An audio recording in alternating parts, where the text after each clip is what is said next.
if you were there for it, I had to wash my face off because I had to tidy up the last bit of my outdoor chores, and I didn't think I was going to get that sweaty in the course of just 10 minutes, but I got that sweaty in the course of 10 minutes, and it smudged so badly, and I was running out of time. How you guys doing? So I hung out for a couple hours on innerverse podcast with Chance, Slick Dissident, Rachel Munoz was there, and a few other old friends that I don't remember so well from the Weave era, but were happy to see me, and I'm happy to see them. And so we just kind of hung out. It was kind of like the old school Weaving Spiders, kind of like arts and crafts thing. Somebody read while everybody else was doing their thing. I practiced my guitar for quite a bit, and you can see me rocking out on mute. And everybody had a chapter of something to read. I chose General McClellan's Dream, which is chapter 19 of Manly P. Hall's Secret Destiny of America, which is a very good book that I think ought to be everybody's framing mechanism, because at the very least, we have some sort of idea of what some of the elites want because of the Masonic relationship that Manly P. Hall emphasizes in a tremendous amount of his work. You know, some people say he secretly was a Mason. Some people say he was simply an honorary Mason. I don't 100% know for sure. But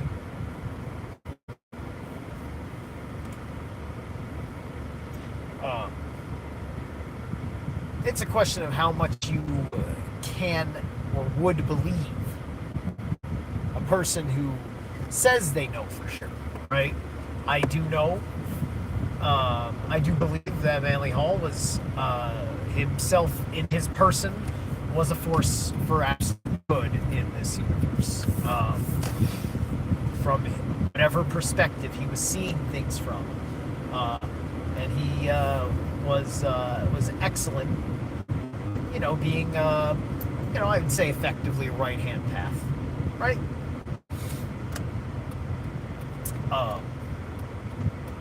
And so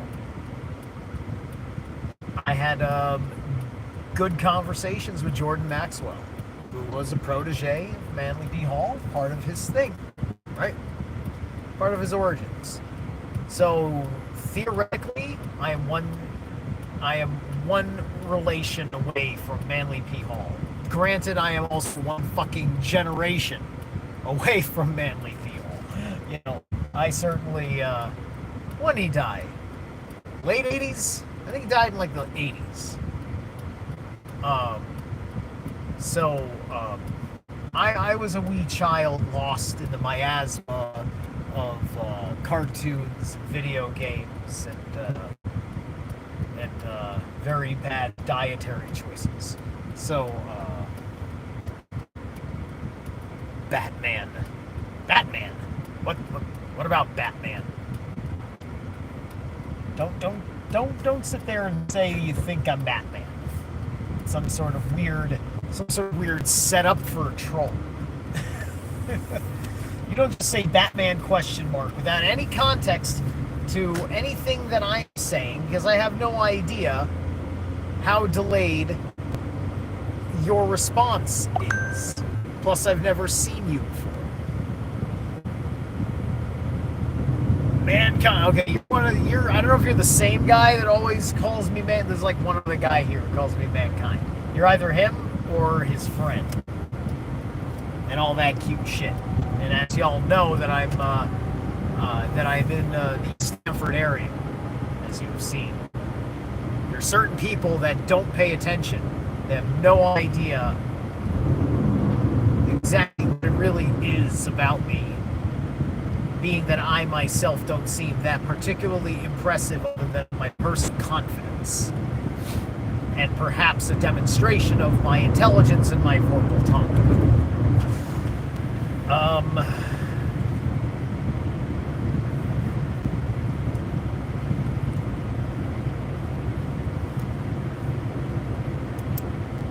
So this was a good time, and then after the McClellan thing, there's a little bit of back and forth in conversation, and a couple of the guys did some reading, and I did some face painting while all that reading was going on, and I didn't take a picture of it. I just kind of had to get on with my things, but it was a decent looking face paint. I'll have to do it again sometime. Your first time here, actually. It's funny that I get the mankind thing. It's just like, look, I'm not trying to brag with the quote unquote cooler like wrestler, but like look at this nose. Just look at it. Just like you know who's got a beak like that? Paul Michael Velasquez has a beak like that. Right? So I don't know. I think I get at least a little bit of the Triple H-ing. My hair isn't exactly like his. My hair is much more, it's much more of a wild thing.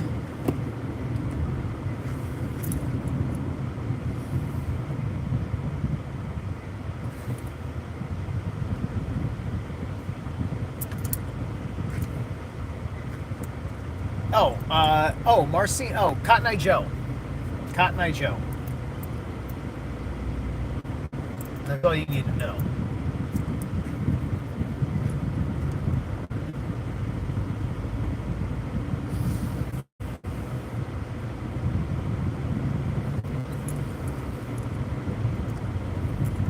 And the other thing that you need to know is that sometimes I like to read books on my channel. I read Heidegger. I just finished reading Heidegger over the course of a year, very early on since I started this channel. I did this Heidegger thing. It was very, very slow. There was a lot of times where I took a couple weeks off from dropping one. Just because I didn't.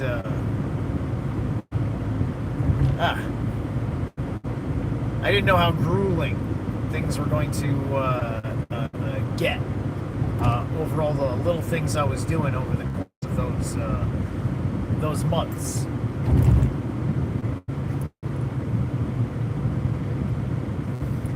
What's up, Cosmo? Cosmo's a good friend of mine in network with the Temple of the White Dragon Hills. If you're interested in getting some bits and pieces of wisdom and inspiration, he has some stuff that he does on YouTube and whatnot. Cosmo, you can go ahead and plug your stuff. And whoop, no, wait, yes, no, that's, yes. And you're a mod. You're also a managing moderator now.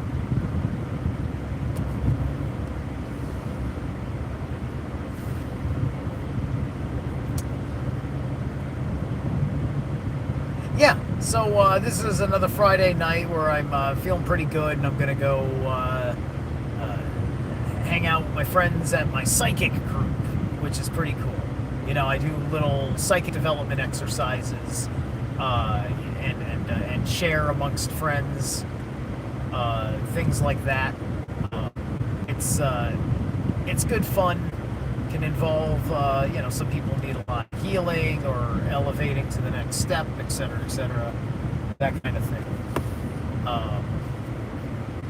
And I've been taking this downtime that I have, just busting it for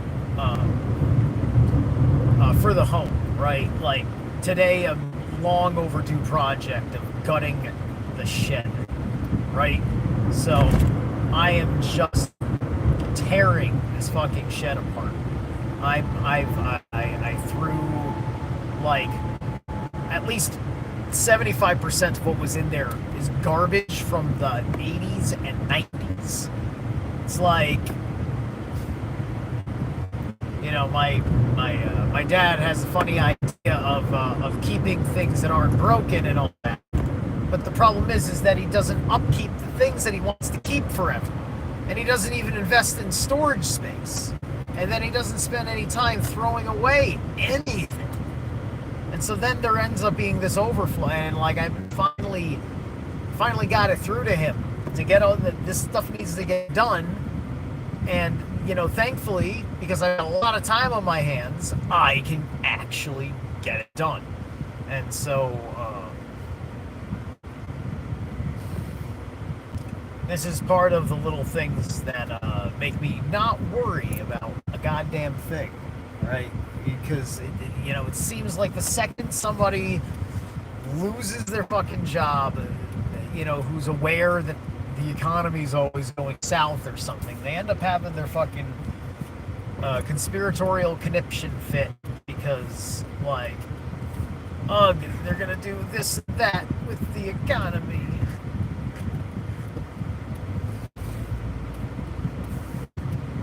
Right? And then, you're gonna be like, oh man, I hate my life. I'm never gonna find happiness in another occupation. Right?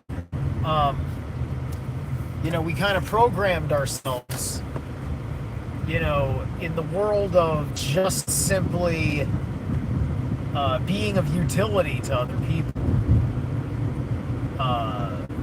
for money, that we're going to be like one thing, right?